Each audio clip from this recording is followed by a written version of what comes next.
नमस्कार, FM news देख रहे हैं आप। मैं हूं आपके साथ अंजलि सिंह। बुलेटिन की शुरुआत करते हैं इस अहम खबर के साथ। राज्यसभा को लेकर महाराष्ट्र के मुख्यमंत्री उद्धव ठाकरे ने बयान दिया है। उन्होंने कहा है कि महाराष्ट्र में शालीनता की परंपरा है और ये विपक्ष में भी होनी चाहिए। सुनिए। प्रयत्न केले तरी महाविकास आघाडीचे चारीच्या चारी उमेदवार खासदार म्हणून दिल्लीत जाणारच, राज्यसभेत जाणार। खरं म्हणजे ही विचित्र गोष्ट आहे। एक आपण परंपरा पाळत आलेलो आहोत। सभ्यता आणि राजकारण या दोन्ही गोष्टी परस्पर विरोधी असल्या तरी राजकारणामध्ये थोडीफार सभ्यता असायला काही हरकत नाही। आणि तसं म्हटलं तर आपण जो प्रश्न विचारला तो बरोबर आहे की 22-24 वर्षानंतर म्हणजे आता तर आपल्याला आठवावं लागतं शेवटची राज्यसभेची निवडणूक कधी झाली होती।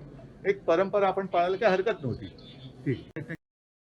और बीजेपी ने विधान परिषद चुनाव के लिए उम्मीदवारों के नामों का ऐलान कर दिया है। उत्तर प्रदेश की 9, महाराष्ट्र की 5 और बिहार के 2 सीटों पर विधान परिषद का चुनाव होना है। केशव मौर्य, दानिश अंसारी समेत उन तमाम मंत्रियों का नाम भी इस लिस्ट में शामिल है जिनको सरकार में मंत्रिमंडल में जगह मिली थी, लेकिन विधायक नहीं बन पाए थे और उनका कार्यकाल खत्म होने वाला था। तो लिस्ट में नाम है केशव प्रसाद मौर्य, चौधरी भूपेंद्र सिंह, दयाशंकर सिंह मिश्र, जेपीएस राठौर, जसवंत सैनी, दानिश आजाद अंसारी, बनवारी लाल दोहरे, मुकेश शर्मा। महाराष्ट्र विधान परिषद के लिए बीजेपी ने अपने जिन 5 उम्मीदवारों की सूची जारी की है उनमें हैं प्रवीण दरेकर, प्रसाद लाड, राम शिंदे, श्रीकांत भारतीय, उमा गिरीश खापरे। हमारे संवाददाता इस खबर पर हमारे साथ जुड़ चुके हैं ज्यादा जानकारी के साथ। कुलदीप, बीजेपी ने 13 सीटों के लिए नामों का ऐलान किया है। फिलहाल किसके खाते में सीट आई है? बिल्कुल, देखिए 3 राज्यों के लिए भारतीय जनता पार्टी ने जो विधान परिषद के चुनाव होने जा रहे हैं, जो सीटें खाली होने की वजह से चुनाव होने जा रहे हैं, उनके लिए अपने कैंडिडेट जो है वो डिक्लेयर कर दिए। अगर बात करें उत्तर प्रदेश की, तो उत्तर प्रदेश में 13 सीटें जो है वो विधान परिषद की खाली हुई है, जिनमें से 9 सीटें भारतीय जनता पार्टी के खाते में आती है बहुमत के आधार पर, जो विधानसभा में भारतीय जनता पार्टी के पास है। वहीं 4 सीटें जो है वो समाजवादी पार्टी के पास आती है। उत्तर प्रदेश की सभी 9 जो विधान परिषद की सीटें हैं उसके लिए भारतीय जनता पार्टी ने अपनी लिस्ट जारी कर दी है। इस लिस्ट में कई नाम जो है वो देखने में आए हैं जिनकी उम्मीद जो है वो पहले से जाहिर की जा रही थी, जिनमें योगी सरकार के जो डिप्टी सीएम है केशव मौर्य, उनका नाम शामिल है। मंत्री जेपीएस राठौर, भूपेंद्र चौधरी, दानिश आजाद, नरेंद्र कश्यप, जसवंत सैनी और दयाशंकर मिश्र यानी दयालु, ये सभी लोग जो है योगी कैबिनेट के हिस्सा थे, तो इनका टिकट पहले से पक्का माना जा रहा था। तो ये बीजेपी ने अपने 9 के 9 जो उम्मीदवार है उनके नाम लेकिन और कुलदीप, ये लिस्ट अपर्णा यादव की उम्मीद से परे दिखाई दे रही है, क्योंकि उन्होंने समाजवादी पार्टी छोड़कर बीजेपी ज्वाइन की। पहले ये उम्मीद जताई जा रही थी कि विधानसभा चुनाव में उन्हें टिकट दिया जाएगा, फिर उसके बाद अब ये उम्मीद थी कि शायद एमएलसी का टिकट दिया जाए, लेकिन यहाँ उम्मीदों पर पानी फिरता हुआ दिखाई दिया है। बिल्कुल, आप अंजलि ठीक कह रहे हैं कि अपर्णा यादव को लेकर बहुत सारी अटकलें लग रही थी। जब बाई इलेक्शन के लिए बीजेपी की लिस्ट आने वाली थी, तब भी अपर्णा यादव का नाम जो था वो काफी चर्चा में था, और इस एमएलसी चुनाव के लिए भी ये माना जा रहा था कि बीजेपी ने उनको बाई इलेक्शन में चांस नहीं दिया। लेकिन यहाँ हो सकता है कि भारतीय जनता पार्टी उनको एमएलसी चुनाव का टिकट देकर जो है वो विधानसभा भेज दे, लेकिन उनकी तमाम उम्मीदों पर जो है वो पानी फिर गया, क्योंकि बीजेपी की आखिरी लिस्ट में भी उनको कोई खुशखबरी नहीं मिली है। और ऐसे में हम कह सकते हैं कि अपर्णा यादव के लिए ये एक बड़ा झटका है, क्योंकि काफी चर्चा में रही है अपर्णा यादव जब से वो भारतीय जनता पार्टी में आई है समाजवादी पार्टी को छोड़कर। तो ऐसे में ये माना जा रहा था कि भारतीय जनता पार्टी उनको जो है कोई बड़ा इनाम या बड़ा तोहफा दे सकती है, लेकिन फिलहाल चूंकि ये बीजेपी की आखिरी लिस्ट थी और आखिरी लिस्ट में भी अपर्णा यादव का नाम नहीं आया, तो ऐसे में उम्मीद के जो तमाम दरवाजे हैं वो अपर्णा यादव के लिए फिलहाल बंद हो गए हैं। चलिए, बहुत बहुत शुक्रिया कुलदीप तमाम जानकारी के लिए। तो फिलहाल लिस्ट तो आ चुकी है और विधान परिषद के चुनाव होने हैं 20 जून को। इसके लिए पूरी तैयारी हर पार्टी की ओर से की भी जा रही है और समय समय पर ये नामों की घोषणा भी की जा रही है।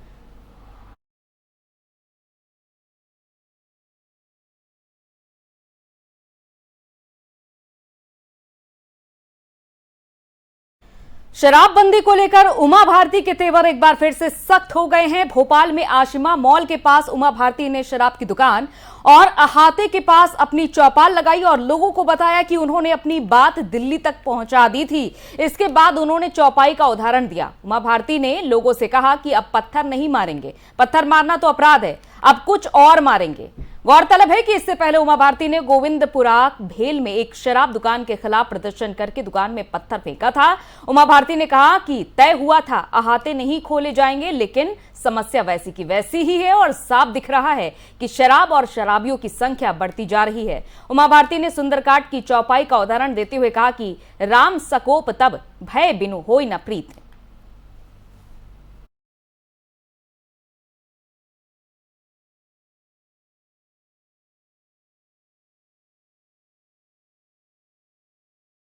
और आपकी ईएमआई अब महंगी होने वाली है। आरबीआई ने लगातार दूसरे महीने रेपो रेट बढ़ाने का फैसला किया है।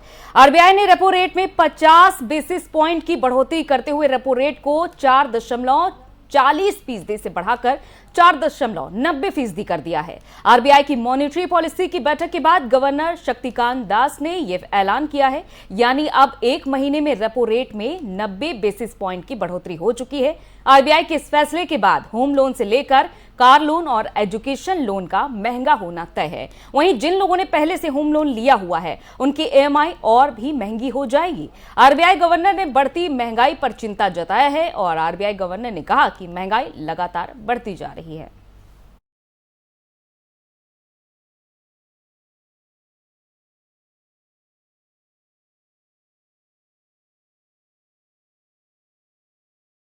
और बीजेपी आगामी चुनाव में मजबूती के साथ मैदान में उतरना चाहती है और अब तक की समीक्षा में सामने आए प्रदेश के 1600 बूथ ऐसे हैं जिनमें पार्टी हमेशा पीछे ही रही है। इन कमजोर बूथों को अभेद बनाने के लिए बीजेपी ने मंगलवार को प्रदेश कार्य समिति में प्रदेश पदाधिकारियों की बैठक में मंथन किया और इसके लिए सांसद और विधायकों की जिम्मेदारी तय कर दी है। मंगलवार को 2 दिवसीय बीजेपी प्रदेश कार्य समिति की बैठक का शुभारंभ सीएम पुष्कर सिंह धामी और प्रदेश अध्यक्ष मदन कौशिक ने दीप प्रज्वलित कर किया। वंदे मातरम के बाद बैठक शुरू हुई। प्रदेश पदाधिकारियों की बैठक का फोकस संगठन की मजबूती और आगामी चुनाव ही रहा है।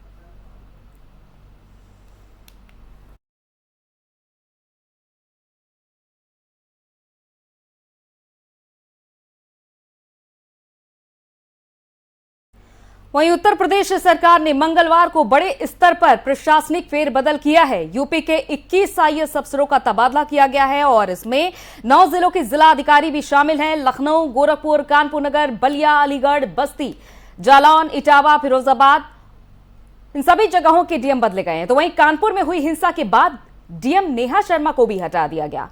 उनको स्थायी निकाय का निदेशक बनाया गया है। उनकी जगह विशाख जी को कानपुर का नया डीएम बनाया गया है। लखनऊ डीएम अभिषेक प्रकाश उद्योग विभाग भेज दिए गए हैं। वहीं सूर्यपाल गंगवार अब लखनऊ का कार्यभार संभालेंगे।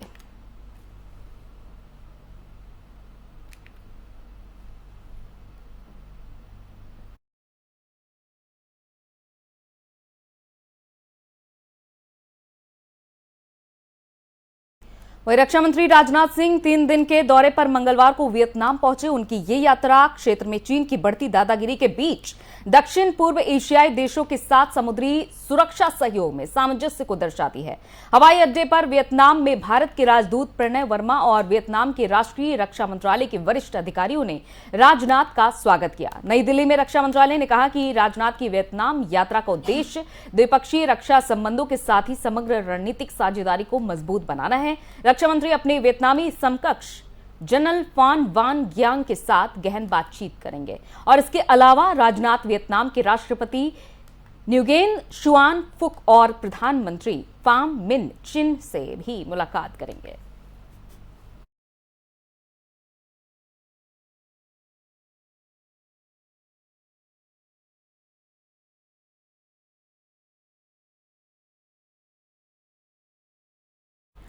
और आचार संहिता उल्लंघन मामले में आरजेडी अध्यक्ष लालू प्रसाद यादव की आज झारखंड के पलामू कोर्ट में पेशी हुई है, जहां से उनको बड़ी राहत मिली है। पलामू व्यवहार न्यायालय ने सुनवाई करते हुए उनको मामले में बरी कर दिया है। हालांकि उन पर 6,000 का जुर्माना लगाया भी गया है। लालू के अधिवक्ता प्रभात कुमार ने यह भी बताया है कि मामला 2009 का है। चुनाव प्रचार के दौरान पायलट ने हेलीकॉप्टर तय जगह से अलग लैंड कराया था और उसी को लेकर आदर्श आचार संहिता उल्लंघन का मामला दर्ज किया गया था। मामले में लालू यादव पहले से ही जमानत पर थे।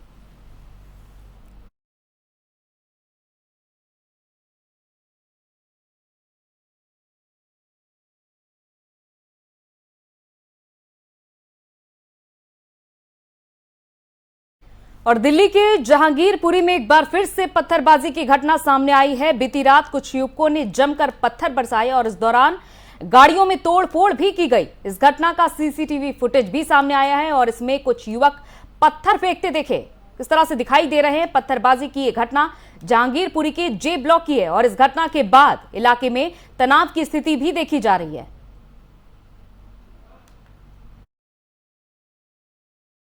रोज पत्थर बरसते हैं यहाँ पर, तो हमारा रहना दुश्वार हो गया है यहाँ पे। क्या लग रहा है इस मामले में प्रशासन कोई काम नहीं कर पा रहा है? बिल्कुल करना चाहिए, हमारे यहाँ गेट लगने चाहिए, गेट लगने चाहिए, जब हमारी सेफ्टी होगी यहाँ पर। ये कौन लोग थे?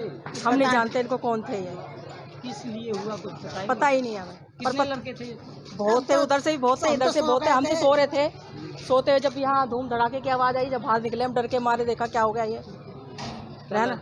लग रहा है इस तरह से क्या लग रहा है? आप सुरक्षित है? नहीं, सुरक्षित तो कोई भी नहीं है यहाँ पर। जो इस गली में रहता कौन है, कोई भी सुरक्षित नहीं है। छोटे छोटे बच्चे बाहर घूमते रहते, कितना डर लगता है हमें। मार्केट जाते हैं हमें डर लगता है, बाहर निकलती बार कब क्या हो जाए।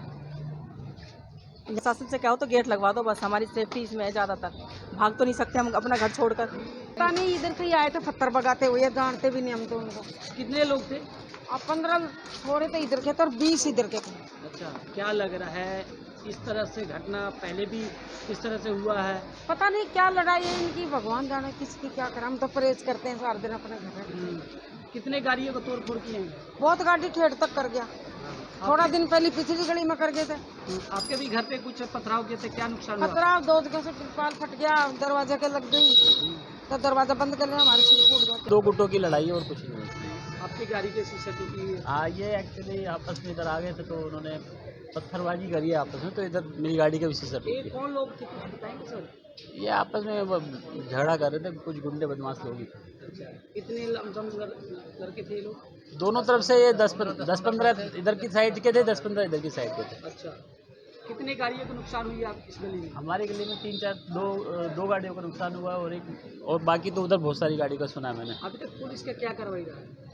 अभी पुलिस वालों ने आकर ये सारा लेकर गए हैं और उन्होंने मतलब कि जो भी पूरी डिटेल के साथ उन्होंने बात करी है। अभी कोई कार्रवाई का तो हमें पता नहीं क्या हुआ है। क्या लग रहा है इस तरह से आए दिन कोई जहांगीरपुरी में पथराव हो रहा है? ये पहले भी एक्चुअली कई बार होता है, कई बार में गली में हो चुका है, क्योंकि कई बदमाश जो है इधर जो कि झोपड़ी के एक्टिव है वो मतलब कि आते हैं और कुछ अब बदमाशों की लड़ाई चल रही है यहाँ पे। कल दिनांक 7 जून 2022 लगभग 11:15 बजे थाना महेंद्र पार्क में आई ब्लॉक जहांगीरपुरी में झगड़े की कॉल प्राप्त हुई थी। इमीडिएटली पुलिस मौके पर पहुंची और लोकल इंक्वायरी के दौरान पता पड़ा कि 2 दिन पहले 2 ग्रुप्स का आपस में झगड़ा हुआ था। एक ग्रुप में मोहम्मद शोएब और मोहम्मद सामिर और दूसरे ग्रुप में मोहम्मद जाहिर और मोहम्मद मुन्ना का आपस में झगड़ा हुआ था, जिसकी वजह से दूसरा ग्रुप मोहम्मद मुन्ना और मोहम्मद जाहिर अपने कुछ दोस्तों के साथ आई ब्लॉक जहांगीरपुरी पहुंचे थे दूसरे ग्रुप को ढूंढने। जब वो नहीं मिले तो नशे की हालत में उन्होंने कुछ पत्थर फेंके, जिसमें 3 गाड़ियों के ग्लासेस डैमेज हुए हैं। इसमें किसी को भी किसी प्रकार की इंजरी नहीं आई है और न ही इसमें कोई कम्युनल एंगल है, क्योंकि दोनों ही ग्रुप सेम समुदाय को बिलोंग करते हैं। इसमें से 2 लड़कों को पकड़ लिया गया है। बाकियों के लिए एफर्ट जारी है और बहुत ही जल्दी उनको पकड़ के सख्त से सख्त कानूनी कार्रवाई की जाएगी। कुछ लोग इसको कम्युनल कलर देने की कोशिश कर रहे हैं। मेरी सभी से अपील है कि ये एक लोकल ग्रुप्स का आपस में झगड़ा था और इसमें किसी प्रकार का कोई कम्युनल एंगल नहीं है। राजधानी दिल्ली की बात करी जाए तो जहांगीरपुर में फिर से एक बार पथराव हुआ। कारण क्या था? पहले कुछ दिन आई ब्लॉक में भी पथराव हुआ। अब रात की बात करी जाए तो जे ब्लॉक में पथराव हुआ। आपको दिखा दे, ये गली है कि इस गली के सामने की बात करी जाए कई गाड़ी को तोड़फोड़ की गई है और लगातार इस मामले पे प्रशासन एक्टिव मोड में नज़र आ रहा। बाकी इस लेके बात करी जाए कि पहले आई ब्लॉक में कुछ दिन पहले भी पथराव हुआ था, उसके बाद फिर ये जे ब्लॉक में पथराव हुआ। उसके बावजूद भी प्रशासन इस मामले पे संज्ञान नहीं लिया गया और लगातार स्थानीय लोगों का कहना है कि कई बार अगर 2 गुट में होता है तो 10 लोग इधर से 15 लोग उधर से आते हैं। अगर इस तरह से अचानक आके पथराव करते हैं तो कहीं ना कहीं इस माहौल को बिल्कुल बिगाड़ने की बात करी जाए। वो कौन लोग थे जो दिल्ली पुलिस के लगातार इस मामले को छानबीन कर रही है। संजय सिंह, FM, दिल्ली। रोज पत्थर और पैगंबर मोहम्मद के खिलाफ बीजेपी नेताओं की विवादास्पद टिप्पणियों को लेकर विवाद धीरे धीरे और भी ज्यादा गहराता चला जा रहा है और इस कड़ी में अब आतंकी संगठन अलकायदा की भी एंट्री हो गई है। पैगंबर मोहम्मद पर की गई टिप्पणी को लेकर आतंकवादी संगठन अलकायदा ने भारत में आत्मघाती हमले की भी धमकी दे डाली है। अलकायदा ने इसे इस्लाम का अपमान बताया है और देश के कई राज्यों में हमले की धमकी दी गई है।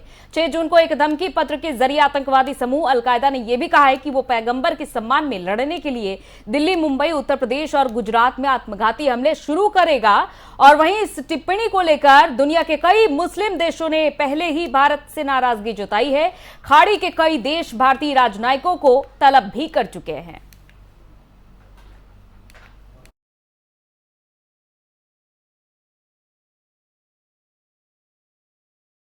और पैगंबर विवाद से बीजेपी की प्रवक्ता को पार्टी से सस्पेंड किए जाने के बाद इस्लामिक कट्टरपंथियों और आतंकी संगठनों के हौसले बुलंद हैं।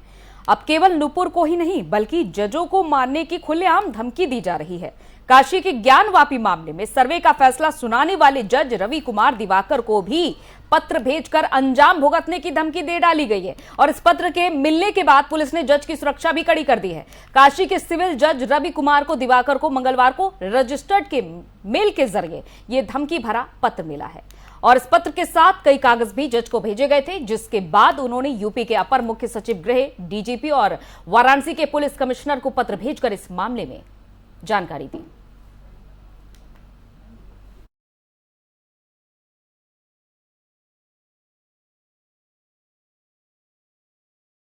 पैगंबर मोहम्मद पर विवादित टिप्पणी मामले में एआईएमआईएम के मुखिया असदुद्दीन ओवैसी ने एक बार फिर से पीएम नरेंद्र मोदी पर निशाना साधा है। ओवैसी ने कहा है कि नुपुर शर्मा और नवीन जिंदल पर एक्शन तब लिया जब मुस्लिम देशों ने आपत्ति जताई, लेकिन जब देश के मुसलमान अपनी आवाज उठा रहे थे तब कोई कार्रवाई नहीं की गई। महाराष्ट्र के लातूर में एक रैली को संबोधित करते हुए उन्होंने ये भी कहा कि हम इस बात से नाराज हैं कि प्रधानमंत्री ने उन मुसलमानों पर ध्यान नहीं दिया जो इस देश के निवासी हैं, लेकिन जब बाहर के देशों ने सोशल मीडिया पर अपना गुस्सा जाहिर किया तो तुरंत कार्रवाई कर दी गई।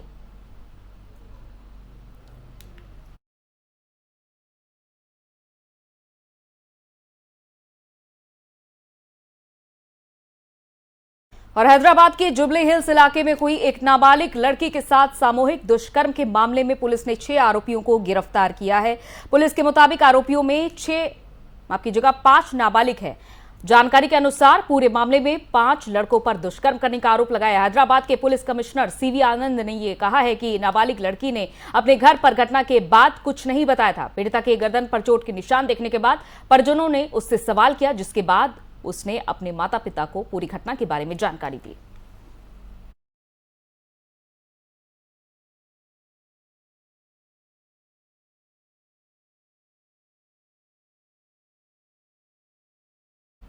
और कश्मीर घाटी में टारगेट किलिंग की घटनाओं के बाद सुरक्षा बल ऑपरेशन ऑल आउट में जुट गए हैं और कश्मीरी पंडितों से लेकर आम लोगों की हत्या में शामिल आतंकियों को चुन चुनकर मौत के घाट उतारा जा रहा है। और इसी क्रम में सुरक्षा बलों ने पिछले 24 घंटे में 4 आतंकियों को मौत की नींद भी सुला दिया। सुरक्षा बलों ने सोमवार रात से मंगलवार रात तक जवानों ने 4 आतंकियों को मार गिराया। कुपवाड़ा में 2 आतंकी मारे गए हैं, जबकि सोपोर और शोपियां में एक आतंकी मारा गया है। कुछ दिन पहले ही गृह मंत्री अमित शाह ने दिल्ली में एक बैठक की थी और इस बैठक में मोदी सरकार की आतंक के खिलाफ जीरो टॉलरेंस की नीति को याद दिलाते हुए सुरक्षा बलों को निर्देश दे दिए थे कि घाटी की शांति को भंग करने वालों को ढूंढ ढूंढ कर मारा जाए।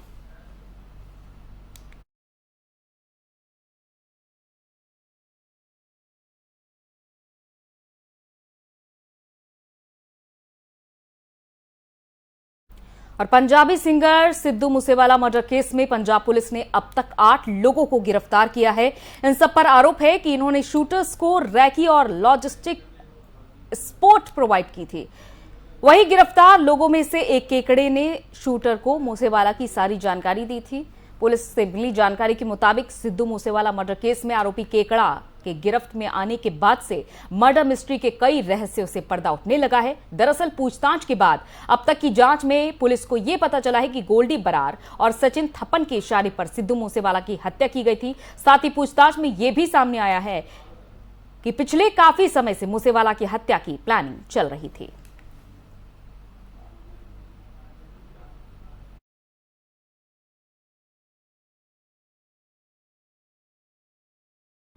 और दिल्ली के जामिया नगर मेन तिकोना पार्क की पार्किंग में सुबह अचानक से आग लग गई। सूचना मिलते ही दमकल की 11 गाड़ियां मौके पर पहुंची और आग पर काबू पाने की कोशिश में जुट गई। जानकारी के अनुसार 10 कार, 1 मोटरसाइकिल, 2 स्कूटी और 30 नए ई रिक्शा और 50 पुराने ई रिक्शा आग की चपेट में आने के कारण जलकर राख हो गए हैं। घटना के वक्त पार्किंग के मैनेजर मनोज जोशी भी वहीं मौजूद थे।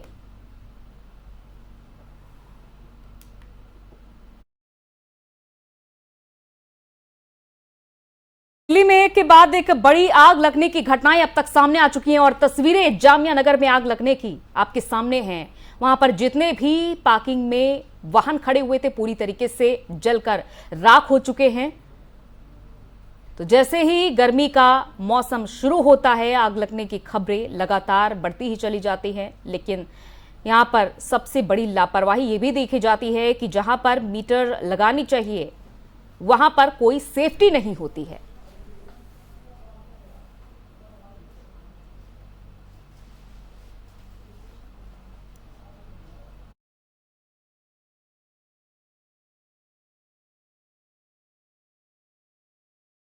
ये रही कि यहां पर कोई जनहानि नहीं हुई है, लेकिन एक बड़ा नुकसान जरूर हो गया है। कई वाहन यहां पर क्योंकि जलकर स्वाहा हो चुके हैं, जिसमें कि ई रिक्शा भी शामिल हैं।